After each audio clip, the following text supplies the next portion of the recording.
ചേട്ടാ ചേട്ടൻ എന്ത് വെച്ചാ കുങ്കുമപ്പൂവാന്ന് പറഞ്ഞു കൊണ്ടുവന്നേ? അത് കഴിച്ചിട്ട് അഞ്ജു ചേച്ചിക്ക് ഫുഡ് പോയിസൺ അടിച്ചത്.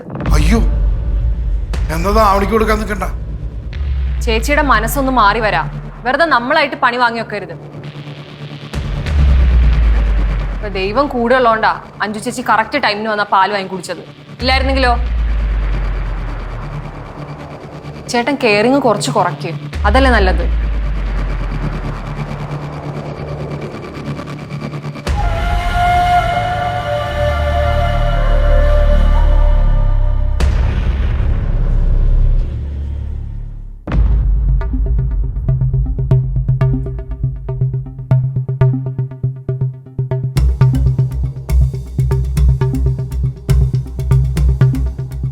അഭിനയിക്കണ്ട. ത്രിവേണി എന്നോട് പറഞ്ഞു അവളുടെ കയ്യിൽ നിന്ന് നിനക്ക് കണക്കിന് കിട്ടിയെന്ന്. പക്ഷെ എന്താ കാര്യം എന്ന് മാത്രം അവള് പറഞ്ഞില്ല. ഇതിന് മാത്രം നീ എന്താ അടി ഒപ്പിച്ചത്? എന്താ നീ അവളോട് പറഞ്ഞത്? ഞാനൊന്നും പറഞ്ഞില്ല ഏട്ടത്തി. കുറച്ചു നേരം കൂടി കഴിഞ്ഞിരുന്നെങ്കിലേ ഞാൻ തട്ടിപ്പോയേനെ. അങ്ങനെ എന്തെങ്കിലും സംഭവിച്ചിരുന്നെങ്കിൽ നിങ്ങളുടെ അനിയത്തി ജയിലിൽ കിടന്നേനെ. അത്രേ ഉള്ളൂ. ഞാൻ നിന്നോടൊരു കാര്യം പറയാം. എന്നോട് കളിക്കുന്ന പോലെ അല്ല അവളോട് കളിക്കുന്നത്. എനിക്ക് കരാട്ട മാത്രമേ അറിയുള്ളൂ. അവക്ക് മർമ്മമൊക്കെ അറിയുന്ന കൊച്ചാ. കിടന്നു പോകും നീ. അതെനിക്ക് മനസ്സിലായി. പിന്നൊരു കാര്യം, ഇതിന്റെ പേരിൽ ഇനി അവളുടെ പുറകെ നടന്ന് അവളെ ദ്രോഹിക്കാനാ നിന്റെ ഉദ്ദേശമെങ്കിൽ പിന്നെ കിട്ടുന്ന എന്റെ അടുത്തുനിന്നായിരിക്കും. ഏട്ടത്തി എന്നെ ഭീഷണിപ്പെടുത്തുകയാണല്ലേ? ആണെങ്കിൽ എന്നാ ഞാൻ വേറൊരു കാര്യം പറയാം. ത്രിവേണി എന്നെ കൈവച്ച വിഷയം ഏട്ടത്തിയും ത്രിവേണിയും പിന്നെ ഞാനും അല്ലാതെ നാലാമതൊരാൾ അറിയരുത്. അങ്ങനെ അറിഞ്ഞാത് നാണക്കേടാ. ആർക്ക്? എനിക്ക് തന്നെ. അതിന് നിനക്ക് നാണമൊക്കെ ഉണ്ടോ?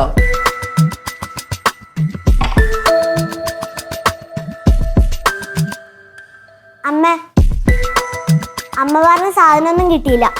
മിക്സി കിട്ടി, മതിയോ?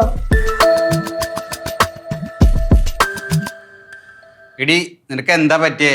ആദ്യം അത് പറയ്. എന്താ പ്രകാശ? എനിക്കറിയില്ല ഏട്ടത്തി. കഴുത്ത് ഒളിക്കുന്ന മുറിവെണ്ണ വേണോന്നാ. എങ്ങനെ പറ്റിയെന്ന് ചോദിച്ചിട്ട് പറയല്ല.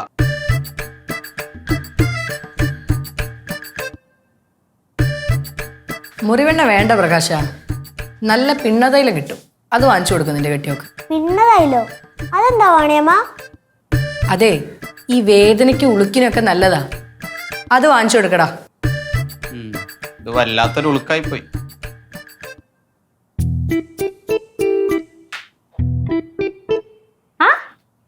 കുഞ്ഞമ്മ ഇവിടെ ഉണ്ടായിരുന്നോ? ശരിക്കും കിട്ടിയല്ലേ? കിട്ടീന്നാ? എന്ത് കിട്ടീന്ന്? അപ്പൊ കൊച്ചച്ഛനൊന്നും അറിഞ്ഞില്ലേ? പറയല്ലേ മോളെ, പറയും. കൊച്ചച്ച, ത്രിവേണി കുഞ്ഞമ്മയില്ലേ അഞ്ചു കുഞ്ഞമ്മയുടെ കഴുത്തേക്കറി പിടിച്ചു. എന്തിന്? അതൊന്നും അറിയില്ല. പക്ഷെ കഴുത്തും കൈയും അനക്കാൻ പറ്റാത്ത രീതിയിലെ ലോക്ക് ഇട്ടത്. പാവം, നല്ല വേന ഉണ്ടാവും അല്ലേ കുഞ്ഞമ്മ? ത്രിവേണി കുഞ്ഞമ്മയുടെ എന്തോ വേണ്ടാത്ത പറഞ്ഞോണ്ടാ കേറി കുത്തിപ്പിടിച്ചത്. അപ്പൊ അതാണ്. ഞാൻ പെണ്ണത്തൈലം വാങ്ങിച്ചു തരാം, തേച്ച് പിടിപ്പിക്ക്. എടി എടി എടി, നിന്നോട് ഞാൻ പലപ്പോഴായിട്ട് പറഞ്ഞിട്ടില്ലേ ഓരോന്ന് ചോദിച്ചു വാങ്ങരുതെന്ന്? കുഞ്ഞമ്മേ, കുങ്ഫു ബ്ലാക്ക് ബെൽറ്റാ. ഒരൊറ്റ അടി മതി, ബോധം പോവും. ഇതറിയാൻ ഇനി ആരെങ്കിലും ബാക്കിയുണ്ടാ? ഇതിപ്പോ എല്ലാരും അറിഞ്ഞില്ലേ? പ്രകാശ, ആ തൈലം വാങ്ങിച്ചു കൊടുത്തേക്ക്. ഇതേപോലത്തെ തല്ലുള്ളി അമ്മനാണല്ലോ ദൈവം എനിക്ക് കിട്ടിയത്. എന്നാ പോയി ഞാൻ തൈലം വാങ്ങിച്ചിട്ട് വരാം.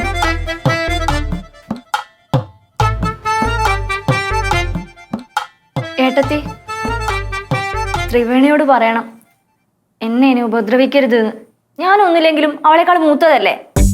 പ്രായത്തിൽ മൂത്താണെങ്കിലേ അതിനൊത്ത് ജീവിക്കണം. അപ്പൊ അവള് ബഹുമാനം കാണിക്കും.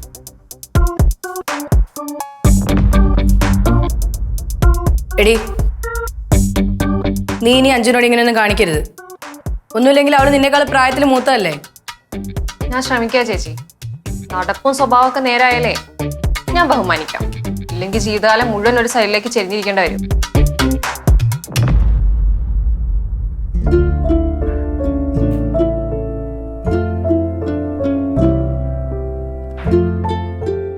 ആവണി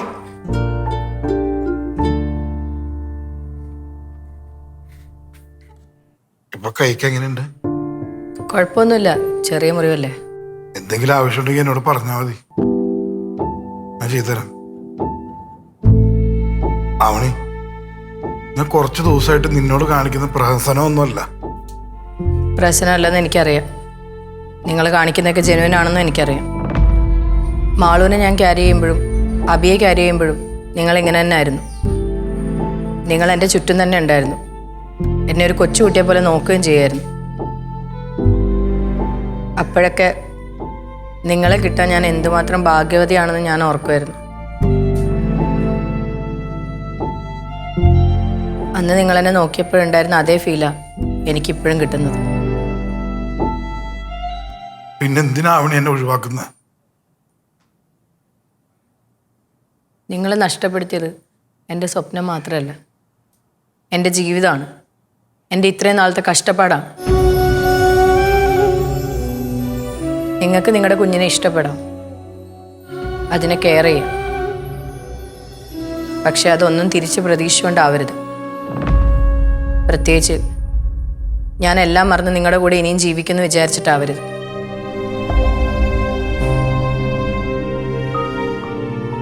അങ്ങനെ ഒരു സ്വപ്നം കൊണ്ട് നിങ്ങൾ എൻ്റെ പുറകെ വരരുത്. എനിക്കിനി നിങ്ങളെ സ്നേഹിക്കാൻ പറ്റില്ല. അത് നിങ്ങളൊന്ന് മനസ്സിലാക്കുക.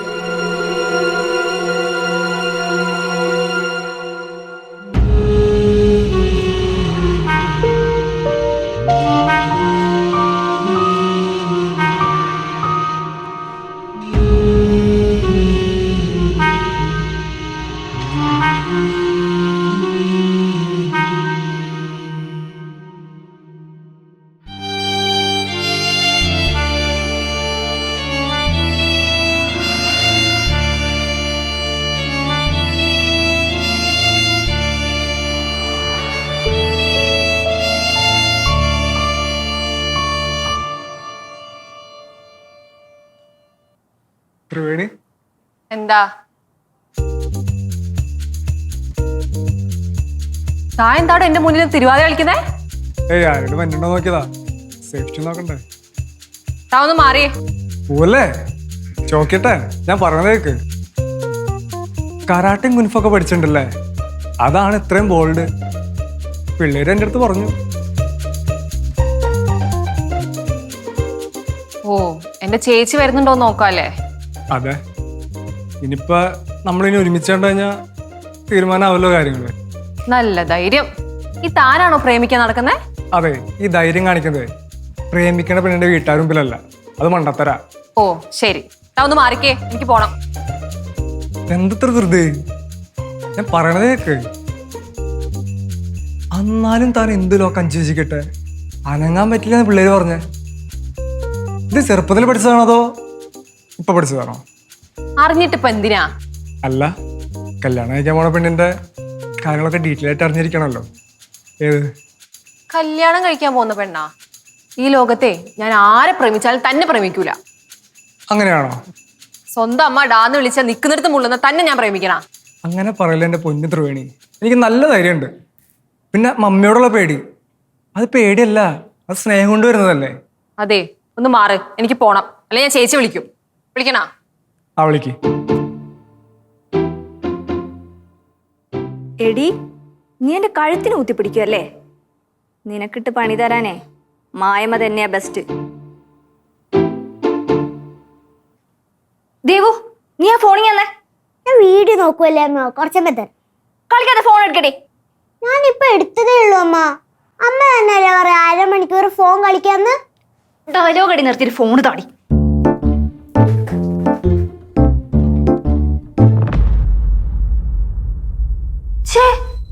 പോയാ അമ്മ ഇത് ആര് പോയ കാര്യ പറയുന്നേ? എടി, മേലാണ് എന്റെ ഫോൺ എടുത്ത് പോരുത്.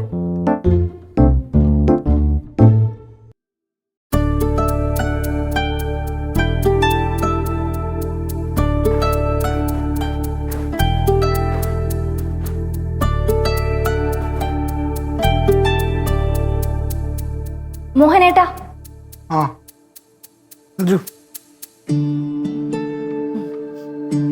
അല്ല, ഇന്ന് ഏട്ടത്തിയുടെ തുണി അലക്കലും തറ തുടക്കലൊന്നും ഇല്ലേ? ഇന്നീ പറഞ്ഞ ആത്മസുഖമൊന്നും വേണ്ടേ? ഒന്നരാട അടയ്ക്കാൻ മതി. പിന്നെ തറ അതെല്ലാ ദിവസവും തുടക്കണമെന്നില്ല, 2 ദിവസം കഴിഞ്ഞിട്ട് തുടച്ചാലും മതി. ഞാൻ എന്റെ സ്വന്തം ഏട്ടനെ പോലെയല്ലേ ഏട്ടനെ കാണുന്നത്. അതൊക്കെ ഏട്ടനെ അറിയാലോ. ഇതൊക്കെ കുറച്ച് ഓവറാ. എന്തോവർ? എനിക്ക് ഏട്ടന്റെ മനസ്സ് മനസ്സിലാവും. ഏട്ടൻ ഉദ്ദേശിച്ച ഫലം കിട്ടുന്ന എനിക്ക് നല്ല വിശ്വാസമുണ്ട്. ഉദ്ദേശോ? എന്തുദ്ദേശം? ഏട്ടത്തെ തറ പറ്റിക്കാൻ പല വഴിയും നോക്കിയിട്ടും അതൊന്നും നടക്കുന്നില്ല എന്ന് കണ്ടപ്പോ പുതിയ നമ്പർ ഇറങ്ങിക്കല്ലേ. എനിക്ക് മനസ്സിലാവില്ല എന്നൊന്നും വിചാരിക്കണ്ട, ഞാനുണ്ട് ഏട്ടന്റെ കൂടെ. ഏട്ടന്റെ പ്ലാനിങ് ഒക്കെ നടത്തിക്കോ. ഏട്ടൻ നല്ല ദീർഘവീക്ഷണത്തോടെ ഇതൊക്കെ ചെയ്യുന്നതെന്ന് എനിക്കറിയാം. അതിനു വേണ്ടി ഏട്ടൻ എടുക്കുന്ന കഷ്ടപ്പാടും ബുദ്ധിമുട്ടും ഒക്കെ ഞാൻ കാണുന്നുണ്ട്. എന്തായാലും അതിന്റെ ഫലം എന്തായാലും കാണുന്നുണ്ട്. അതുകൊണ്ടല്ലേ എല്ലാരും വിശ്വസിക്കുന്നത്. ഈ നമ്പർ പാളിപ്പോവില്ല ഏട്ടാ, അതെനിക്ക് ഉറപ്പാ. നമ്പറോ? എന്ത് നമ്പർ? ഇതൊന്നും ഒരു നമ്പറൊന്നും അല്ല അഞ്ജു. ഞാൻ ആവണിനോട് ചെയ്ത പാപങ്ങൾക്കെല്ലാം ചങ്ക് പടഞ്ഞ് ചെയ്യുന്ന പ്രായച്ചിത്തമാണ് ഇതൊക്കെ. അഞ്ജുനറിയോ, ഇതെല്ലാം ഞാൻ ഉള്ളിൽ നീറിയാൻ ഓരോന്നൊക്കെ ചെയ്യുന്നേ. എല്ലാരും എന്നോട് കളിയാക്കുന്നുണ്ടെന്നും പരിഹസിക്കുന്നുള്ള കാര്യമൊക്കെ എനിക്കറിയാം. പക്ഷെ ഞാൻ ഇതിൽ നിന്ന് പിന്നോട്ടില്ല. എന്റെ ഉള്ളിൽ ആ നീറ്റിലടങ്ങണമെങ്കിൽ ആവയുടെ മുഖത്ത് ആ പഴയ ചിരി തിരിച്ചു വരണം.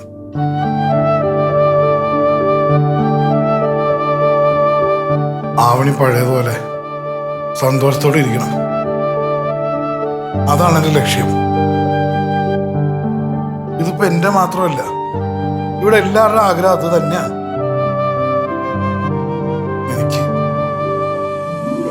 എനിക്ക് എന്റെ പഴയ ആവണയെ തിരിച്ചു വേണം. അവളുടെ കണ്ണീരും സങ്കടമൊക്കെ കണ്ടല്ലേ ഞാനും നീയും അമ്മയൊക്കെ സന്തോഷിച്ചിരുന്നത്. ഇവിടെ ആവണിയുടെ കണ്ണീരായിരുന്നു നമ്മുടെ സന്തോഷം, ആവണിയുടെ വേദനയായിരുന്നു നമുക്ക് സന്തോഷം. നമ്മൾ അവളോട് എന്തൊക്കെ ദുഷ്ടത്തരങ്ങളാണ് കാണിച്ചത്, അതൊന്നും ഓർമ്മയില്ലേ? അമ്മ തെറ്റ് തിരിച്ചറിഞ്ഞ് ആവണിയോട് ക്ഷമ ചോദിച്ച് അമ്മ മരിച്ചു. നമുക്കും മരിക്കുന്നതിന് മുമ്പ് തെറ്റല്ല ഏറ്റു പറയണം. അമ്മയോട് ക്ഷമിച്ച പോലെ നമ്മളോട് അവൾ ക്ഷമിക്കും.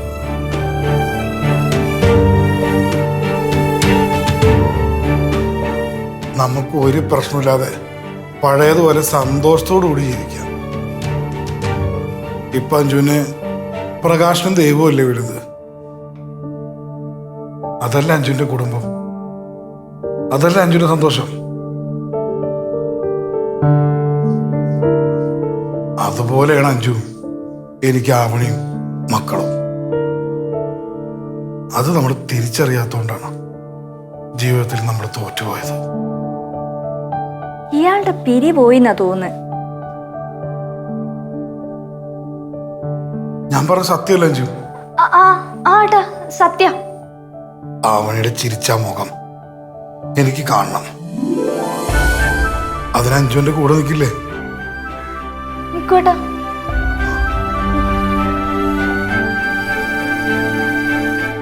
വേറെ കുറെ തെറ്റുകൾ നമ്മൾ ആവണിയോട് ചെയ്തിട്ടുണ്ട്.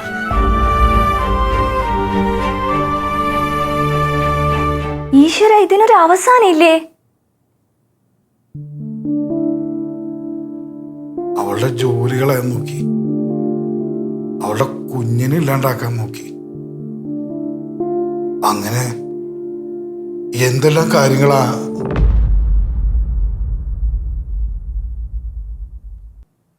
നിങ്ങൾ എന്ത് അഭിപ്രായം വേണേലും കാണിക്ക്. അവരെടുത്ത് അടുക്കോ അടുക്കാതിരിക്കോ എന്തേലും ചെയ്, എനിക്കൊരു പ്രശ്നവും അല്ല. പിന്നെ അവരുടെ ചിരിച്ച മുഖത്തോടെ അങ്ങ് കാണുന്നു. ഞാൻ അതിന് കാത്തിരിക്കുകയല്ലേ. അതിന് നല്ല അഞ്ജു അങ്ങ് ഓടി രക്ഷപ്പെടുന്നതാ. എന്റെ കൊക്കിന് ജീവനുള്ളിടത്തോളം കാലം അതിന് ഞാൻ സമ്മതിക്കൂല. അവരൊന്നിച്ചാ എനിക്ക് വീട്ടിലൊരു സ്ഥാനവും കിട്ടൂല. അഞ്ജു, നിനക്ക് ആ ത്രിവേണിയുടെ അടിയിട്ടതിന് ശേഷം ഞരമ്പിന് എന്തെങ്കിലും പറ്റിയ? ഞാനും പിന്നെ നിങ്ങളുടെ അച്ഛനും അമ്മയും മരിച്ചു അവരെ പറഞ്ഞാൽ എന്താ അടിയിരുന്ന് പിറുപിറുക്കണേ? നീ എന്തോ പണിയൊപ്പിക്കാനുള്ള പ്ലാനിലാണ്. എന്റെ മനുഷ്യ, സ്വന്തം ഭാര്യ ഒത്തി തല്ലിന്ന് പറഞ്ഞിട്ട് പിന്നെ തൈലം വാങ്ങിക്കാൻ പോയ ആളല്ലേ നിങ്ങള്? അവളെ പിടിച്ചു നിർത്തി 2 വർത്താനം പറയാൻ നിങ്ങൾക്ക് തോന്നിയോ? ഇല്ലല്ലോ. നിന്റെ ഈ വായല്ലേ, നീ എന്തെങ്കിലും തല്ലുള്ളിത്തരം പറഞ്ഞിട്ടുണ്ടാവും. ആ, അപ്പോഴും എനിക്കാണല്ലോ കുറ്റം. അതെ. ഒരു കാര്യം ചെയ്യാം, അമ്മ തെറ്റൊന്നും ചെയ്തിട്ടില്ലെങ്കിൽ അമ്മ എന്ത് പറഞ്ഞപ്പോഴാണ് ത്രിവേണി കുഞ്ഞമ്മ തല്ലിയെന്ന് പറ. അത് കാര്യമില്ലാത്ത കാരണമാണെങ്കിൽ നമുക്ക് എന്തായാലും ജയിക്കാം, അല്ലേ പ്രകാശ? ആ പറയ്, നീ എന്ത് പറഞ്ഞപ്പോ ത്രിവേണി നിന്നെ തല്ലിയത്? പറയ്, പോരട്ടെ. വരണില്ലേ? ആ എന്തോ കള്ളത്തരമുണ്ട്. ഇനി മോഹനേട്ടനെങ്ങാനും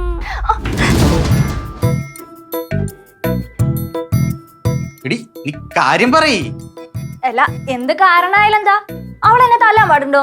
ഞാൻ അവളെക്കാൾ മൂത്തതല്ലേ? അതെ, കുറച്ച് മൂക്ക് കൂടുതലാ. ഒരു കാര്യം ചെയ്യാം, നമുക്ക് ത്രിവേണി കുഞ്ഞമ്മയോട് നേരിട്ട് എന്ന് ചോദിക്കാം, അപ്പൊ കാര്യം അറിയാലോ. ആ ഇത് നല്ല ഐഡിയ. വേണ്ട വേണ്ട, എനിക്കൊരു പരാതിയും ഇല്ല. തല്ല് കിട്ടിയത് എനിക്കല്ലേ, ഞാനങ്ങ് ക്ഷമിച്ച്. അല്ല ചോദിക്കണ്ടേ? വേണ്ടെന്നല്ലേ പറഞ്ഞത്? അപ്പൊ നീ തല്ല് കിട്ടാൻ പാകത്തിന് എന്തോ പറഞ്ഞിട്ടുണ്ട്. ഞാനൊന്നും പറഞ്ഞിട്ടൊന്നുമില്ല. എന്തോ എനിക്ക് പരാതിയില്ലെന്ന് ഞാൻ പറഞ്ഞില്ലേ? അച്ഛനും മോളും ഒന്ന് പോയേ. ഇത് ഞാൻ കണ്ടുപിടിച്ചോളാം. വാദേവു ത്രിവേണി,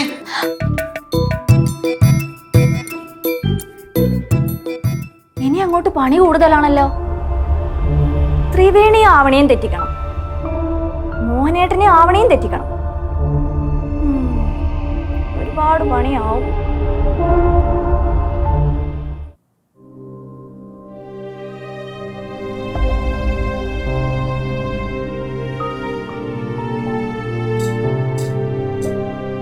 ഏട്ടത്തി,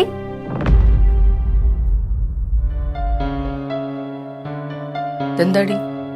ഇത് കുറച്ച് ഫ്രൂട്ട്സ് ഏട്ടത്തിക്കാ. എനിക്കോ? ഞാൻ ചോദിച്ചില്ലല്ലോ. പ്രഗ്നന്റ് ആയിരിക്കുന്ന ഏട്ടത്തിക്ക് ഫ്രൂട്ട്സ് കഴിക്കണ്ടേ? അതിനുവേണ്ടി കൊണ്ടുവന്നതാ. അവിടെ വെച്ചിട്ട് പൊക്കോ. ഇവിടെ വെച്ചിട്ട് പോവാനാ? അതിനു വേണ്ടിയാണോ ഇതൊക്കെ ഞാൻ കഷ്ടപ്പെട്ട് ചെയ്തോണ്ട് വന്നേ? നീ ഇതിൽ എന്താടി കലക്കി ഒഴിച്ചിരിക്കുന്നേ? കലക്കി ഒഴിക്കാനാ? എന്നിപ്പോ കാണിച്ചുതരാം. നോക്ക്, ഇതിനൊന്നും ചേർത്തിട്ടുമില്ല, കലക്കി ഒഴിച്ചിട്ടുമില്ല.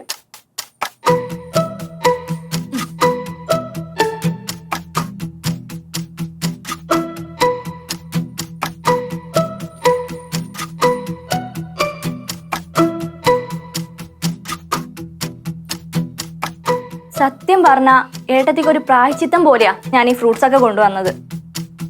പ്രായശ്ചിത്തോ? എന്ത് പ്രായശ്ചിത്തം? എന്റെ ഏട്ടത്തി എന്നെ എന്തെങ്കിലും കാര്യത്തിന് ദ്രോഹിച്ചിട്ടുണ്ടോ? ഇല്ലല്ലോ. അതിനും കൂടെ നീ എന്നെ നല്ലപോലെ ദ്രോഹിച്ചിട്ടുണ്ടല്ലോ. അതൊന്നും ഞാൻ നിഷേധിക്കുന്നില്ല. പക്ഷേ അതൊന്നും ഞാൻ എനിക്ക് വേണ്ടി ചെയ്തതല്ലല്ലോ ഏട്ടത്തി. പിന്നെ പണ്ടത്തെ കാര്യാണ്.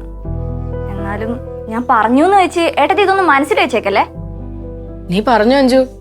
ഞാൻ അന്നൊക്കെ ഒരു പാവയായിരുന്നു ഏട്ടത്തി. കീ തന്നാ പ്രവർത്തിക്കുന്ന ഒരു പാവ. മോഹനേട്ടൻ പറയും, ഞാൻ അതനുസരിക്കും. ഏട്ടത്തിക്ക് അറിഞ്ഞൂടെ, എനിക്ക് ഇത്രയ്ക്ക് ബുദ്ധിയൊന്നുമില്ല ഇതുപോലെ ഓരോന്ന് ആലോചിച്ചു കൂട്ടി പ്രവർത്തിക്കാൻ. എല്ലാം മോഹനേട്ടന്റെ ഐഡിയ ആയിരുന്നു ഏട്ടത്തി. പക്ഷേ മോഹനേട്ടനിപ്പോ എല്ലാം മറന്ന് ഏട്ടത്തിയെ സ്നേഹിക്കാൻ തുടങ്ങിയില്ലേ? അപ്പൊ നല്ല കാര്യല്ലേ? നിങ്ങൾ ഒന്നിച്ച് സന്തോഷത്തോടെ ഇരിക്കുന്ന എനിക്ക് കാണണം. ഏട്ടത്തി കഴിക്ക്. ചില കാര്യങ്ങളൊക്കെ കാണുമ്പോ എനിക്ക് ചിരി വരും കേട്ടോ ഏട്ടത്തി. ശരിയോ? എന്തിന്? അല്ല, വയ്യാതിരുന്ന സമയത്ത് വെള്ളം പോലും തരാത്ത മോഹനേട്ടനാ ഇപ്പൊ കൈ മുറിഞ്ഞപ്പോ ബാൻഡേജ് ഒട്ടിക്കുന്നു, വെള്ളം തരുന്നു. എന്തൊക്കെ കെയറിങ്ങാ. അല്ല, ചിരി വന്നതേ അങ്ങനത്തെ ചിരിയല്ല കേട്ടോ. അന്ന് ദ്രോഹിച്ചെങ്കിലും ഇന്നിപ്പോ നല്ലോണം നോക്കുന്നില്ലേ, അതിന്റെ സന്തോഷം കൊണ്ടുള്ള ചിരിയാ. എനിക്കിപ്പോ ശരിക്കും കുറ്റബോധം തോന്നുന്നു ഏട്ടത്തി. ഞാൻ എത്രമാത്രം ഏട്ടത്തിയെ ദ്രോഹിച്ചിട്ടുണ്ട്. ഏട്ടത്തി പഴയ കാര്യങ്ങളൊന്നും മനസ്സിൽ വെച്ചേക്കരുത് കേട്ടോ. ഏട്ടത്തി ഇല്ല അഞ്ജു, എൻ്റെ മനസ്സിൽ അങ്ങനെയൊന്നുമില്ല. നീ ഇതുപോലെ ഓരോ കാര്യങ്ങൾ വന്ന് പറഞ്ഞാലല്ലേ എനിക്ക് സത്യങ്ങളൊക്കെ മനസ്സിലാക്കാൻ പറ്റുള്ളൂ. മനസ്സ് തുറന്ന് സംസാരിച്ചാൽ പിന്നെ ഒരു പ്രശ്നവും ഉണ്ടാവില്ലല്ലോ. അപ്പൊ ഏട്ടത്തിക്ക് എന്നോട് ഒരു പ്രശ്നവുമില്ല? ഇല്ല അഞ്ജു, ഒരു പ്രശ്നവുമില്ല. ഇപ്പോഴാ എനിക്കൊരു ആശ്വാസമായത്. അഞ്ജു, എൻ്റെ സ്ഥാനത്ത് നീയായിരുന്നെങ്കിൽ എല്ലാം ക്ഷമിക്കുമായിരുന്നു. ഏയ്, ഞാൻ ക്ഷമിക്കൂല. ഒറ്റ എണ്ണത്തിനോട് ക്ഷമിക്കൂല. ഏട്ടത്തിയുടെ സ്ഥാനത്ത് ഞാനായിരുന്നെങ്കിലേ മോഹനായിരുന്നു ഇപ്പൊ ജയിലിൽ കിടന്നേനെ. അപ്പം ഞാനും ക്ഷമിക്കണ്ട അല്ലേ? അല്ല, ജയിലിലാക്കണം എന്നൊക്കെ ചിന്തിക്കും, പക്ഷെ ക്ഷമിക്കും. നമുക്കെന്തിനാ വെറുതെ ഓരോ ശത്രുതയൊക്കെ. അപ്പം ഞാൻ അങ്ങേരോട് ക്ഷമിക്കാം അല്ലേ? അല്ല, അപ്പൊ ഇതുവരെ ക്ഷമിച്ചില്ലേ? അങ്ങേരോട് മാത്രം ക്ഷമിക്കാൻ എനിക്ക് പറ്റുന്നില്ല അഞ്ജു. എനിക്കും തോന്നി ക്ഷമിക്കാൻ പാടാ. അത്രയൊക്കെ ചെയ്തു കൂട്ടിയിട്ടില്ലേ? എന്നാലും ഏട്ടത്തി ഒന്ന് ആലോചിക്ക്. ക്ഷമിക്കാൻ പറ്റിയാ ക്ഷമിക്ക്, ക്ഷമിച്ചില്ലെങ്കിൽ സാരമില്ല. നീ എന്ത് പറയുന്നു അഞ്ജു? ഞാൻ ക്ഷമിക്കണോ? വേണ്ട. അത്രയും ക്രൂരതയൊക്കെ ചെയ്തല്ലേ, എന്നെ കൊണ്ടും ജയിച്ചതാ. ക്ഷമിക്കണ്ട ഏട്ടത്തി. അഞ്ജു പറയുന്ന പോലെ ക്ഷമിക്കുന്നില്ല. പിന്നെ ത്രിവേണിയായിട്ടുള്ള നിന്റെ പ്രശ്നമൊക്കെ കഴിഞ്ഞോ? ഇല്ല ഏട്ടത്തി. സാരമില്ല, അവളോട് ഞാൻ പറയാം. അവൾ കുറച്ച് എടുത്തിയാട്ടം കൂടുതലാ, പക്ഷെ ഞാൻ പറഞ്ഞാൽ കേൾക്കും. ഒന്നും മനസ്സിൽ വെച്ചേക്കരുതെന്ന് ത്രിവേണിയോട് പറയണം. ഏട്ടത്തി ഒന്നും മനസ്സിൽ വെക്കണ്ട. ശരി. എന്താവശ്യം ഉണ്ടെങ്കിലും അഞ്ജുവേന്നൊന്ന് നീട്ടി പിടിച്ചാൽ മതി, ഞാൻ ഓടിയെത്തും. ശരി.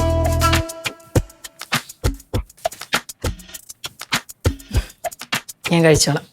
ശരി ഏട്ടത്തി.